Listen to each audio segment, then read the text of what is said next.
ప్రస్తుతం రాష్ట్రంలో జరుగుతున్న తాజా రాజకీయ అంశాల గురించి మనతో స్పందించడానికి విజయవాడ 51వ డివిజన్‌కి సంబంధించిన కార్పొరేటర్ మరిపుల్ల రాజేష్ గారు మనతో ఉన్నారు. వారి మాటల్లోనే తెలుసుకునే ప్రయత్నం చేద్దాం. నమస్తే. చెప్పండి, ఈరోజు రాష్ట్ర వ్యాప్తంగా జగన్మోహన్ రెడ్డి గారి యొక్క పరిపాలన, ప్రభుత్వం అందిస్తున్న సంక్షేమ పథకాలు ప్రజలకు ఎటువంటి అందుతున్నాయి? అసలు ఎలా ఉంది ఈరోజు పరిపాలన విధానం? మీరు ఇప్పుడు ఆల్రెడీ గడప గడపలో ఇప్పుడు జరుగుతున్న 53వ డివిజన్‌లో మీరు చూస్తే ప్రజలు ఎలా స్పందిస్తున్నారనేది మీకే తెలుసు. ఎందుకంటే జగన్మోహన్ రెడ్డి గారు రాష్ట్ర ముఖ్యమంత్రి వర్యులు జగన్మోహన్ రెడ్డి గారు ఇస్తున్న పథకాలు, సంక్షేమ పథకాలు ఏ విధంగా అందుతున్నాయి, ఎవరు ఎలాగా ఆళ్ళ హర్షధ్వానాలు తెలియపరుస్తున్నారు, ఆళ్ళ ఆనందాన్ని ఎలా తెలియపరుస్తున్నారు. ఎందుకంటే ఇల్లు లేని వాళ్ళకి ప్రతి ఒక్కళ్ళకి సొంత ఇల్లు అనేది ఒక కల. అలాంటిది జగనన్న ప్రభుత్వంలో సొంత ఇల్లు కల అనేది ఒకటి నెరవేరుతుంది. అలాగే అవ్వాతాతలు, ముసలోళ్ళు అందరూ ఉన్నారు. అంతకుముందు పాత రోజుల్లో, గత రోజుల్లో అయితే 1 తారీఖు, 2 తారీఖు వెళ్ళి క్యూ లైన్‌లో నుంచొని, ఎండల్లో నుంచొని మూర్చొచ్చి పడిపోయి టిఫిన్ లేక ఇబ్బందులు పడుతూ ఉండేది. ఈ రోజున గడప గడపకెళ్ళి ప్రతి 1 తారీఖున తలుపు తట్టి పొద్దున్నే వేకువజామున ఆళ్ళింకా నిద్ర లేవకముందే ఆళ్ళకి పెన్షన్‌లు తీసుకెళ్ళి ఇవ్వడం గానీ, అలాగే ఇప్పుడు మనకు కావాల్సింది 2 అండి. విద్య, ఆరోగ్యం, వైద్యం. విద్య అనేది ఇప్పుడు పిల్లలకి ప్రతి ఒక్కళ్ళకి కూడా ఎంత ఇదిగా బుక్స్ ఇచ్చి, ఎడ్యుకేషన్ పరంగా ఆళ్ళకి డ్రెసెస్ ఇచ్చి అన్నీ ప్రతీదీ, అలాగే మిడ్ డే మీల్ అని చెప్పి ప్రతీదీ. అందులో కూడా మెను అంతకుముందు ఏదో నామకే వస్తగా పెట్టేవాళ్ళు. ఇవాళ సోమవారం ఇది పెట్టాలి, మంగళవారం ఇది పెట్టాలి, బుధవారం ఇది పెట్టాలి అని చెప్పి మెను ఇచ్చి ఆళ్ళకి అన్ని విధాలా సహకరిస్తూ అమ్మఒడి అంటూ ఒక అమౌంట్‌ని ఆళ్ళ అమ్మ నేరుగా తల్లి ఖాతాలో ఏసి ఆళ్ళకి ఎటువంటి ఇబ్బంది లేకుండా, ఎందుకంటే ఆ పిల్లలు చదువుకుంటే భవిష్యత్తులో ఆ తల్లిదండ్రులని చక్కగా చూసుకోగలరు.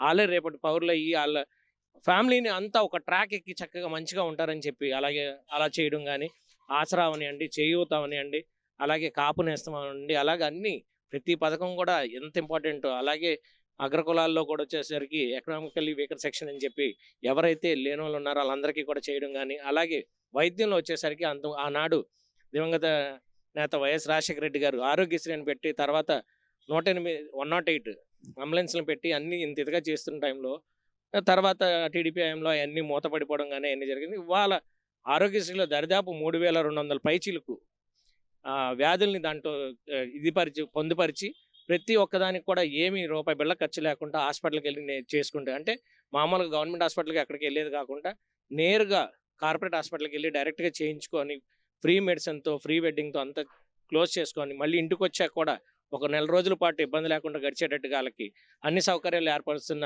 ఏకైక దమ్మున్న సీఎం గారు ఎవరున్నారంటే వైఎస్ జగన్మోహన్ రెడ్డి గారు. ఇలాంటి సీఎంని ఎవ్వరూ కూడా వదులుకోరు. ఖచ్చితంగా ప్రతి ఒక్కరికి కూడా గుండెల్లో జగన్మోహన్ రెడ్డి గారికి గుడి కట్టుకుంటున్నారు.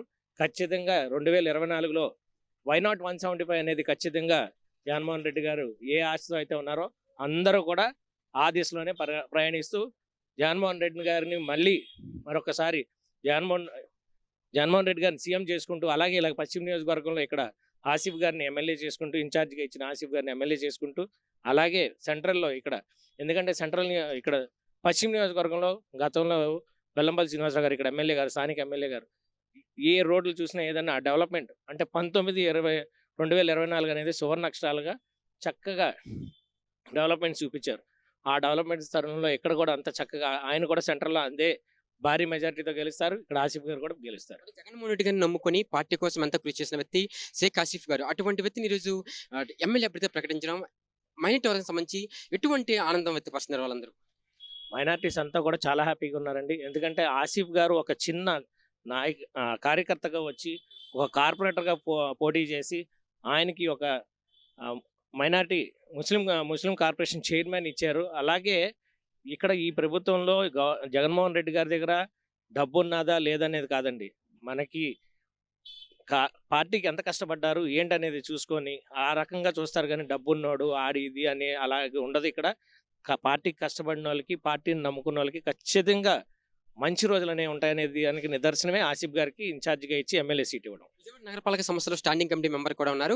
అంటే విజయవాడ నగరపాలక సంస్థ అభివృద్ధిలో మీ వంతు కొంత పాత్ర ఉంది. అదేవిధంగా 51వ డివిజన్‌కి సంబంధించి ఎక్కడైనా సమస్య ఉందంటే ఆ సమస్యను పరిష్కరించే దిశగా కూడా మీరు ముందడుగులు వేస్తున్నారు. కార్పొరేటర్‌గా చాలా ఒక మంచి స్పందన అయితే మీరు ప్రజల నుంచి ఆదరిస్తున్నారు. ఎలా ఫీల్ అవుతున్నారు సార్? గతంలో ఏ ఒక్క కార్పొరేటర్ కూడా అవినీతి చేసిన సందర్భాలు చాలా ఉన్నాయి. కానీ మీరు మాత్రం ప్రజల్లో ఉంటూ ప్రజల నుంచి ఒక కార్పొరేటర్‌గా ఎంత ఆదరణ పొందారు? యాక్చువల్‌గా కార్పొరేటర్ అనేది ఒక నాకు ప్యాషన్ అండి చేయాలనేది. అది ఆ జగన్మోహన్ రెడ్డి గారు, వెల్లంపల్లి గారి పుణ్యమా అంటూ నేను కార్పొరేటర్గా పోటీ చేయడం, మంచి మెజారిటీతో గెలవడం, 51వ డివిజన్ కుటుంబ సభ్యులందరూ కూడా నన్ను నమ్మి గెలిపించడం.